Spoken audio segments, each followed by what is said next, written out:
जो राम का अस्तित्व सुप्रीम कोर्ट में नकारा, आप उसको जो है आप उसको क्यों निमंत्रण दे रहे हैं? सारी विपक्ष बेरोजगार हो गई है। राहुल, अखिलेश, जितने भी हैं सब लोग। नमस्कार, संदीप कुमार ओझा। संदीप कुमार ओझा जी, क्या लगता है आपको कि जो अयोध्या है, योगी जी, मोदी जी अयोध्या को विश्व पटल पे ले जा रहे हैं, तो इसे किस रूप में आप लोग देख पा रहे हैं? बिल्कुल सही ले जा रहे हैं और काम प्रगति पे चल रहा है।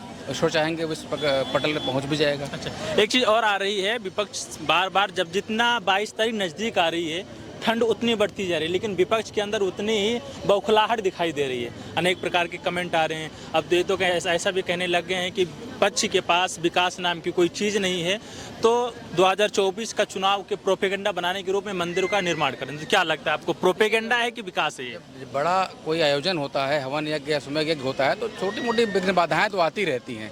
राक्षसों का उत्पात होता ही है, तो हो रहा है, होने दीजिए। शुभ है ये सब भी। अच्छा, हाँ, इतना नहीं होगा तो आनंद नहीं आएगा फिर। अच्छा, कहने दीजिए, 2024 में फिर से बीजेपी आएगी, में कोई संदेह नहीं है। कहीं आपको दिखता है, कहीं कुछ नहीं दिखता, आएगी वही।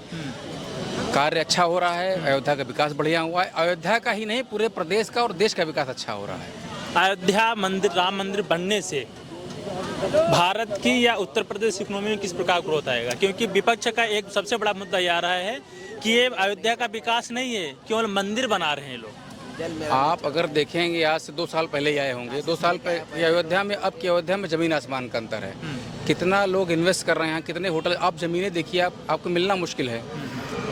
होटल बड़े बड़े आ रहे हैं, रेस्टोरेंट्स खुल रहे हैं, और भी इंडस्ट्रियाँ धीरे धीरे करके आ रही हैं। बड़ा आपका एयरपोर्ट बन गया, इतना अच्छा स्टेशन बन गया, तो विकास तो हो ही रहा है। नौकरियाँ मिलेंगी, आसपास लोगों को नौकरियाँ मिलेंगी, कारोबार बढ़ेगा, तो विकास तो हो ही रहा है। विकास हाँ। बेरोजगारी, शिक्षा, चिकित्सा सब जीरो है, केवल एक दूसरे में लड़ाने का कार्य करें, ऐसी बातें जो विपक्ष है, विपक्ष पे लगा रहे। आपको क्या लगता है?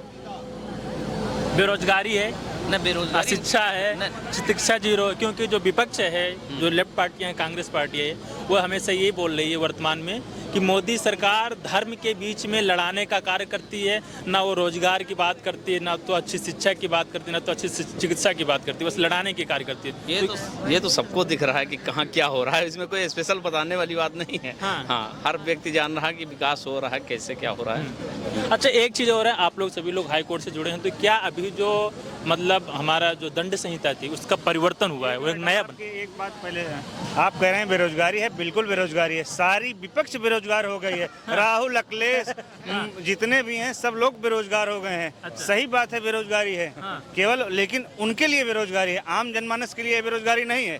केवल विपक्ष आज बेरोजगार हुआ बैठा है जी। अच्छा, आप जो अभी दंड संहिता जो हमारी थी, वो उसमें कुछ परिवर्तन हुआ है, धाराएं कुछ कम हो गई, आगे पीछे हो गई, तो उसको क्या जरूरत थी उस परिवर्तन की?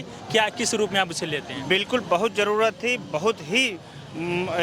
बहुत ही आवश्यक इसलिए था क्योंकि जितनी अंग्रेजों 1860 की हम लोग आईपीसी पालन करते थे, अब नई आईपीसी आई, बहुत सारी चीज़ें संशोधन हुए। 60 दिन के अंदर चार्ज फ्रेम होना है, पहले चार्ज नहीं फ्रेम हो पाता था। मुकदमा पेंडिंग है, हमारे दादा मुकदमा लड़ते थे, हमारे पिताजी हम मुकदमा लड़ते थे, उसका कोई मतलब नहीं। आप आज चार्ज फ्रेम करने का एक फिक्स डेट कर दिया गया कि 60 दिन के अंदर चार्ज फ्रेम हो जाएगा, 2 साल के अंदर आपका केस खत्म हो जाएगा। जितना जल्दी चार्ज फ्रेम होगा तो जल्दी आपका केस खत्म होगा। मतलब जो संशोधन होते हैं वो सही है? बिल्कुल बिल्कुल, बहुत सही।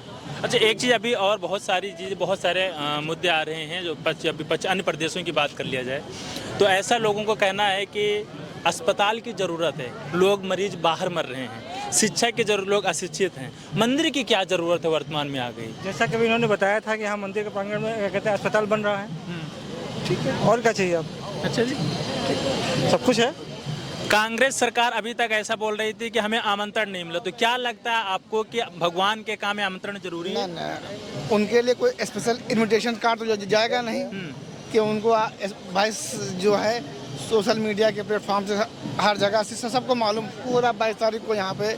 लेकिन उन्हें आमंत्रण दे दिया गया, इसके बाद उन्होंने मना कर दिया, बोला हम नहीं जाएंगे वहाँ पर। मोदी अपना चेहरा चमका रहे, मोदी का कार्य भगवान का कार्य, तो आपको क्या लगता है? ऐसा नहीं, वो देखिए, भगवान का कार्य ये जन्मभूमि आज की है। अरे हमारे पूर्वज दादा बाबा सब दुनिया यहाँ आ जाते थे, भगवान की पूजा करते थे। आज से आ रहे हैं, आज से तो नहीं आ रहे हैं, है कि नहीं? आप ही बताइए।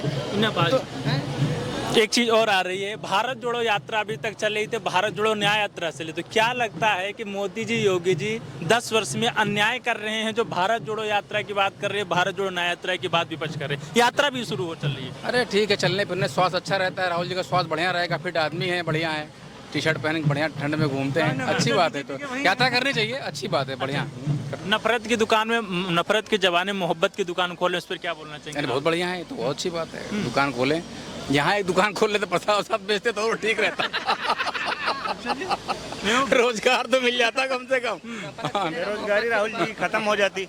और निमंत्रण की बात जो आप कर रहे हैं, निमंत्रण गया था, वो लोग स्वतः स्वीकार, जो राम के अस्तित्व को नकार दिया है उसको निमंत्रण, हम तो कह रहे हैं ट्रस्ट से मेरा ये दरख्वास्त है कि उनको निमंत्रण देना नहीं चाहिए। अखिलेश और कांग्रेस को निमंत्रण देने का क्या मतलब है? जिनके पिताजी ने रक्त रंजिश कर दिया था उनको आप निमंत्रण क्यों दे रहे हैं?